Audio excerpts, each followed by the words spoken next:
Hello and welcome to the Flix Forum podcast, where each episode we usually go back and we look at a Netflix original film in the order of release. Today I'm going out of order with a very special episode on the recent 2021 heist romantic comedy film Army of Thieves. This is directed by Matthias Schweighöfer. It stars him as well as Nathalie Emmanuel, Guz Khan, Rubio Fee, Stuart Martin, Jonathan Cohen and Peter Simonischek. I am Jesse. I'm writing solo here today with this very special follow-up from an earlier one we did in the year about the Army of the Dead. This is the prequel to that Zack Snyder film. So hopefully you're here because you've seen this film and possibly seen Army of the Dead as well. And I think that if you haven't seen either of the films, I'd give us a pause right now because my discussion today is probably going to spoil both of those films for you, and I'm not going to give you any apologies after. So if you want to check either of those films out first, then you need to give us a pause now, come back a bit later on, because I'm going to kick off with the Fast Flicks, where we do a quick little summary to start this one off, and this is during a zombie outbreak. The world is distracted, allowing a group of thieves to target the biggest safes across Europe. And as I mentioned, this is a prequel to The Army of the Dead, which came out about 5 months ago in May 2021. This film is set 6 years prior, and it's the second installment of this new franchise that we're seeing. And also, we're going to have an animated series as well coming out too, very, very shortly. So lots to get into and lots to enjoy about this series so far. I think it's important to sort of put into context that in September 2020, it was announced that this film, known as the Army of the Dead prequel, was in development, and the filming began in Germany and the Czech Republic in October 2020 and was finished by December 2020. So obviously, worldwide pandemic occurring at the same time, so lots of strict things that needed to be followed during the making of this film. And Deborah Snyder obviously works alongside Zack, and in May of 2021, around the release of The Army of the Dead, described this film as similar to the Italian Job. It's a world where the zombies do exist from the first film, and explain that, this is a standalone film. So you don't have to have seen the original to know it, but there are little bits and pieces throughout, which I'll probably touch on later on, that do give, a bit more of an understanding to this film if you have seen the first one.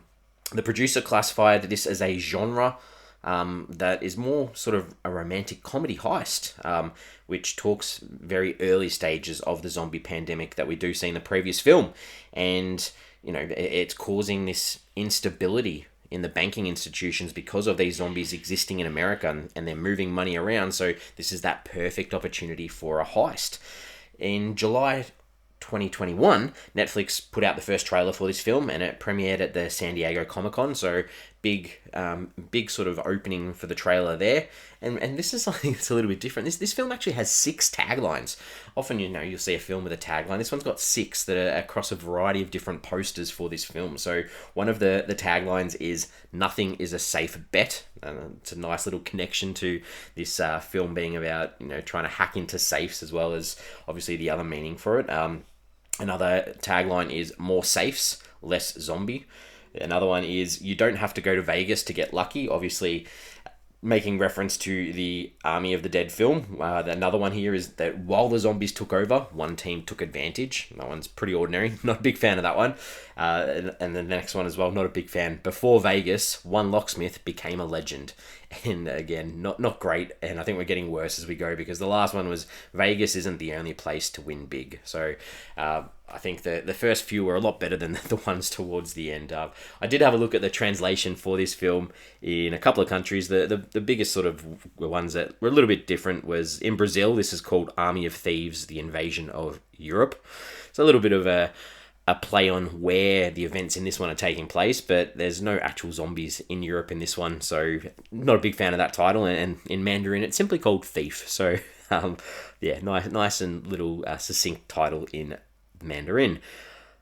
Consensus. Let's talk about consensus for this one. And obviously this is coming out only a few hours after the film's been released on Netflix on the 29th of October 2021. On Rotten Tomatoes, this one at the moment sits on 71%, so it's fresh. That's on 51 critic reviews. The audience have it a fair bit higher. They have it at 89%, and that's on over 100 people getting onto Rotten Tomatoes to look at that one. IMDb, similar sort of thing, fairly positive. It's on a 6.4 out of 10 on nearly 2,500 ratings, and the last one that we like to look at, and our most favourite on this show, is Letterboxd. And on Letterboxd, it's had about 1,800 people in the first few hours of this film being released, jumping on to give it a rating, and it sits on a solid 3. So early on, pretty positive from the critics for this one, which we do like to see. And that will lead me into my early thoughts for this one. And I think this is a very self-aware genre film that sort of goes away from the zombie gore that we saw in the original Army of the Dead, and it heads down a more character-driven piece that it's still super fun and enjoyable. So get on board. I have spoiled a few things already, but if you don't want to hear about the scenes, that's what I'm going to jump into next. But prior to that, I'm going to talk about some characters. So some characters in this one, and obviously we've got Sebastian Dieter, who we have seen in Army of the Dead, and he's a safe picker. He plays that role in that film, and it is assumed that he does have his demises.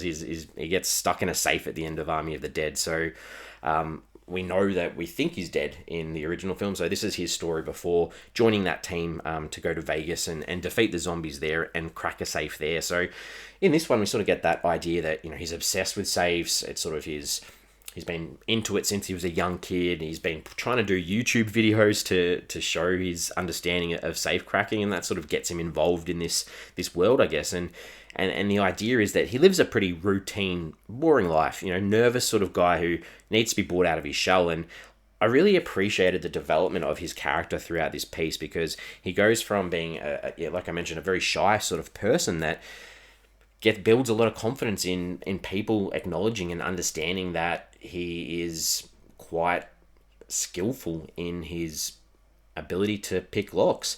And especially through the next character I'm going to talk about, Gwendoline, I really liked the development of the feelings and the relationship with her. It was done really nicely, that you actually want them to be able to work together in the future, that they had really good chemistry on screen as the performers and as characters as well. And Gwendoline, she's the leader of this gang, I guess, this leader of criminals, and sort of goes down the story of having a bad childhood where she was younger and went down this criminal pathway because it sort of, was a part of her life. Her father did the same thing, and doing it on her own made her feel alive, and that's where she's sort of come into contact with this band of misfits, I guess, or stereotypes of these characters that we do see in heist films, because we have Karina, who's sort of the tech-savvy hacker and in charge of logistics, and sort of plays a little bit of a comedic role, as well as Rolf, who's the getaway driver. They try to add a little bit of humour, and then you've got that serious sort of tough guy, the brawn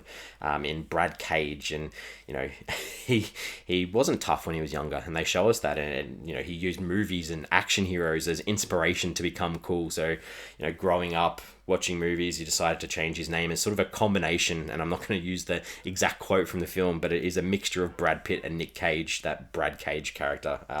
So different sort of little story there. And then the last people I'll touch on are the police that are sort of chasing this gang of safe or bank robbers, and there's Delacroix and Beatrix, and they're the good cop, bad cop dynamic, where the typical stereotypes, the male gun-ho, straight in, dives in, goes with exactly what's happening at the time, whereas she's more, thinking outside the square and saying, let's assess the situation. And, they added some nice moments in that, we needed some consequences, or we needed to feel like that these characters were in danger of not being able to complete or pull off these heists across Europe.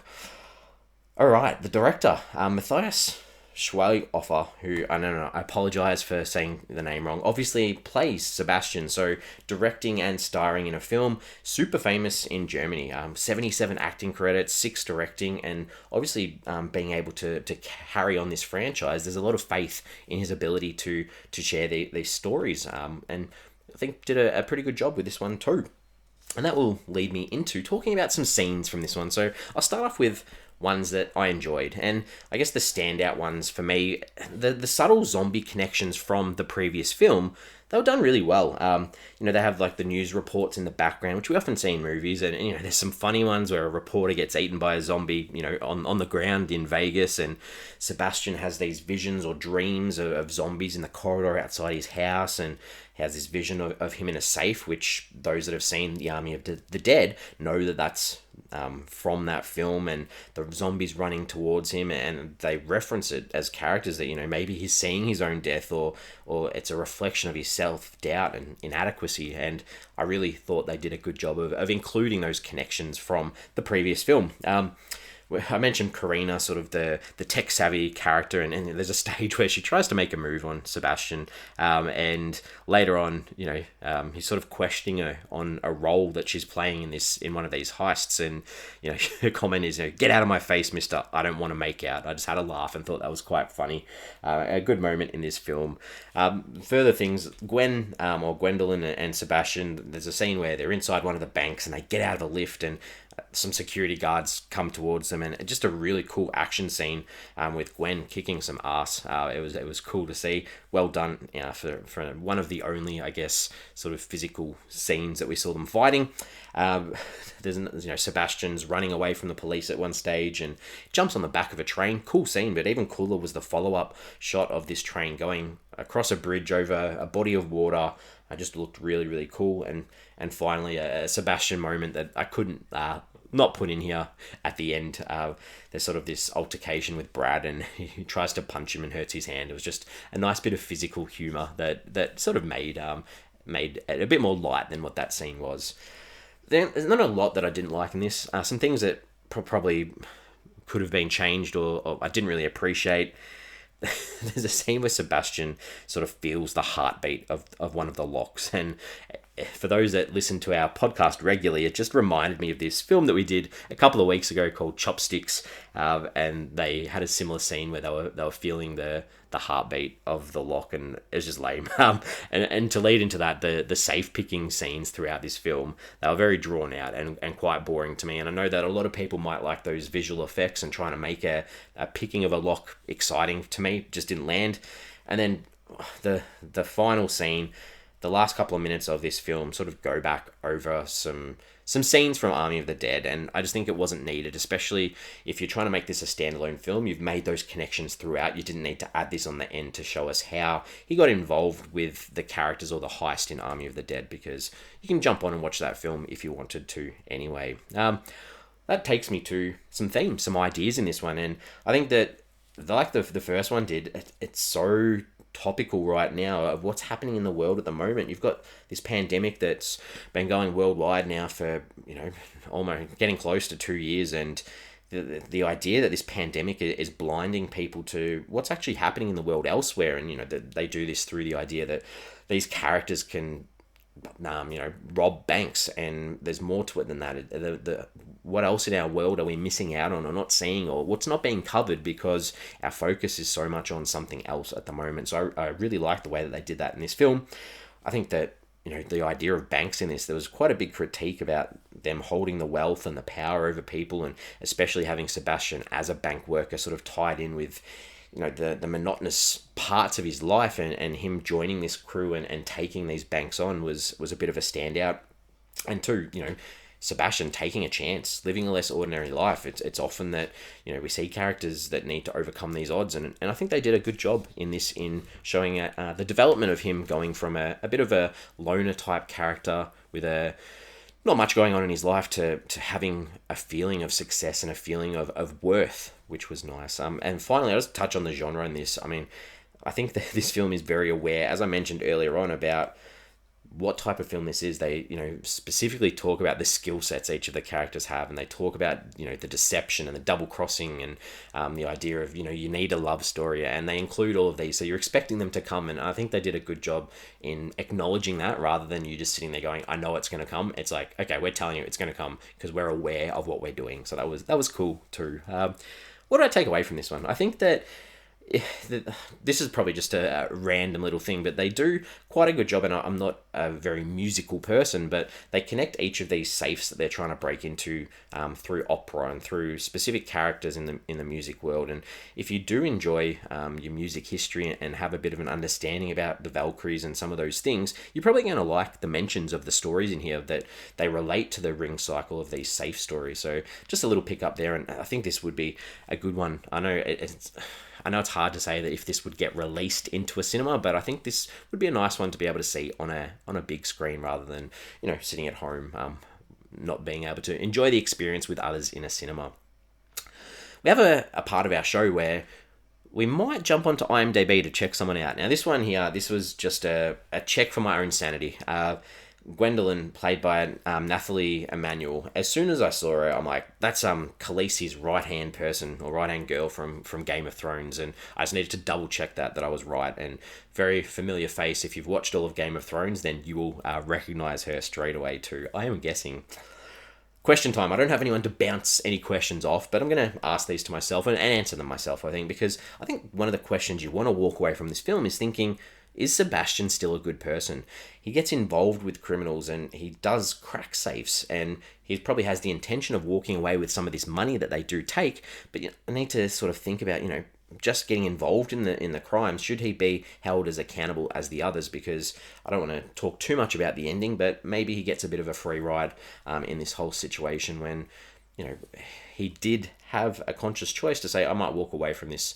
If people are going to get hurt, then I don't want to be a part of this. So I think it's an interesting thing to ponder. And the last part about this too, I think, is that at the end, there's some dialogue from Sebastian or a voiceover where him and Gwendolyn get split up, and he makes a comment that he's going to wait for her and they're going to be reunited in this final vault. Now, we know that he gets into this final vault in Army of the Dead, and he's followed in there by zombies. So it leaves it open nicely that if they wanted to make another film, there's that possibility that maybe Gwendolyn's escaped jail and was in Vegas ready to help him and ready to be there, and they can have another adventure. So I really like that optimism and that idea that their story might continue somewhere down the road.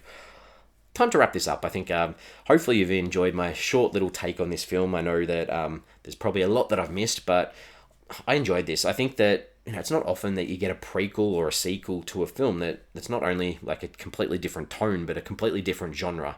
And I know that both films in this series so far have revolved around heists, but they are both so different. And I thoroughly enjoyed the character arcs and developments in this one, especially through Sebastian's story. And I really do hope that we get to see him back with Gwendolyn at some stage. I'm giving this a 4 out of 5 because this was a good Friday night watch just in time for Halloween. Yeah, really enjoyed it, and I reckon if you're keen to sit back and enjoy a film, this would be one that I'd suggest, even if you haven't seen Army of the Dead.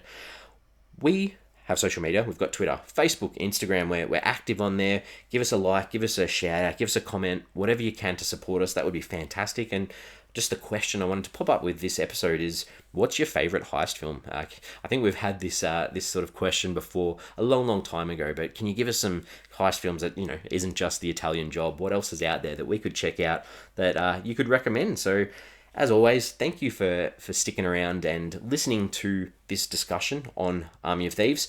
We do release episodes every Wednesday, and we've got a back catalogue of over 170 Netflix original films now, with bonus episodes and all sorts of stuff. So if there's a Netflix film that you've seen, you enjoyed it, there's a chance that, we've probably covered it on our show and you might want to listen to our discussion. So have a search through our catalogue. We'd appreciate it. Give us some feedback, and we will be back on Wednesday for our regular episode.